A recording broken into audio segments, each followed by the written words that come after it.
Sintayong punya jabatan baru lagi, guys. Kabar mengenai kembalinya Sintayong ke Timnas Indonesia sebagai Direktur Teknik telah beredar luas di media sosial.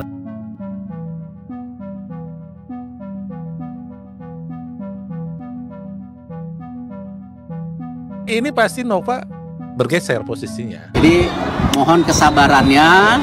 Yang pasti kami dari PSSI setelah kita mendapatkan technical advisor Jordi Cruyff, ya kita sekarang mencari technical director. Memang banyak yang bilang, Pak kan waktu itu Februari. Ya kan udah ada technical advisor Jordi Cruyff, kayaknya kurang apa sih namanya? Ya. Tetapi untuk technical director ini kita lagi cari lagi supaya bisa menselaraskan antara tadi senior U23, U20 dan 17. Ya, jangan sampai kita membuat tim-tim ini malah nanti berseteru. Coach senior sama 17 musuhan, coach 20 sama 23 musuhan. Nah, ini yang kita mau selaraskan. Nah, perlunya ada technical director. Nah, lagi cari gitu ya. Tapi paling nggak di technical advisor ya Jordi Cruyff sudah mulai melihat, oh ini begini. Tapi itu belum jadi formula. Ya, kalau kita lihat kesuksesan dari Uzbekistan, ya, lalu tentu Jepang, dia sudah punya sistem permainan dan pembinaan. Kita belum sampai sana. Pegang kata-kata saya, nggak akan sampai setahun, Sintayong ini pasti akan kembali. Karena dia pun akan merasakan bahwa tawaran ini akan banyak dari banyak negara. Tapi itu nggak akan menggantikan apa yang dia pernah lakukan di Indonesia ini tadi. Bukan yang kabar anginnya ini kan STY mau diambil lagi, ditarik jadi direktur teknik. Oh, Dirtek. Kabar anginnya. Dalam artinya Sintayong itu masih ingin tetap di sini.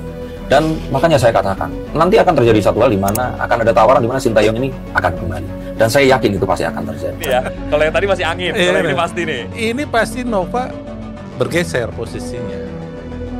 Bukan pelatih kepala lagi di U17. Bukan.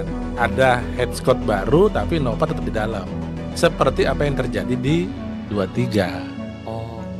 Kepalanya beda tapi Indra Sapri tetap di dalam. Tetap di dalam, betul. Kan gitu.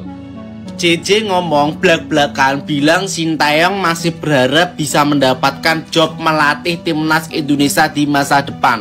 Kayaknya nih ya, karena Sintayong sudah melatih timnas selama 5 tahun, kayaknya tuh secuil darah timnas tuh ada di darahnya Sintayong. Kalian bisa lihat dua pertandingan penting Sintayong tuh melihat timnas Indonesia. Pertama melawan Australia, yang kedua melawan Bahrain. Coach Sintayong tuh selalu nonton, selalu nobar. Bahkan Coach Sintayong tidak nonton pertandingan Korea Selatan loh ya, padahal itu juga penting. Malah lebih memilih timnas Indonesia waktu melawan Australia dan Bahrain. Suatu hari nanti akan jadi pelatih timnas lagi. Mungkin ini satu pendapat yang nggak akan diamini oleh banyak orang. Guys, ada berita bagus ini tentang Sintayong yang dikabarkan mau pulang lagi ke Indonesia. Menurut kalian, penyebab Sintayong pulang lagi ke Indonesia tuh buat apa? Yang akan memanggil Sintayong ini bukan PSSI.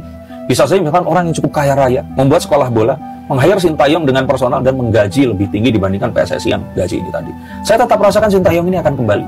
Dan dia akan menjadi bagian besar dari persepak bolaan Indonesia di masa. Apakah mungkin Sintayong mau kembali lagi ke timnas Indonesia? Saya ingin mengomentari tentang Denny Darko yang meramal dan menyebut bahwa Sintayong itu pasti akan kembali melatih timnas Indonesia. Kalau menurut saya pribadi teman-teman, itu tidak akan mungkin terjadi. Sintayong itu juga punya harga diri teman-teman. Dia itu sudah dipecat dan dibuang begitu saja oleh PSSI. Jelaslah hatinya sakit dia. Hatinya pasti sakit. Dan pasti dia tidak akan mungkin mau dan kembali untuk melatih timnas Indonesia. Camkan itu teman-teman. Sintayong punya jabatan baru lagi, guys. Setelah kemarin dipercaya atau dipilih sebagai Vice President KFA atau Waketum PSSI-nya Korea, sekarang dia dipercaya lagi sebagai General Manager dari salah satu klub di Liga 2 Korea, yaitu Seonam FC. Jadi Sintayong diminta jasanya untuk membantu untuk mengembangkan tim dan memperkuat para pemain, dan membantu juga Seonam untuk promosi tuh ke Liga 1-nya Korea. Buat yang belum tahu, Coach Sintayong itu pernah bermain di Seonam dari tahun 1992 sampai 2004, 12 tahun. Jadi nggak heran kalau Coach Shin dipercaya untuk membantu manajemen klub tersebut. Gimana guys?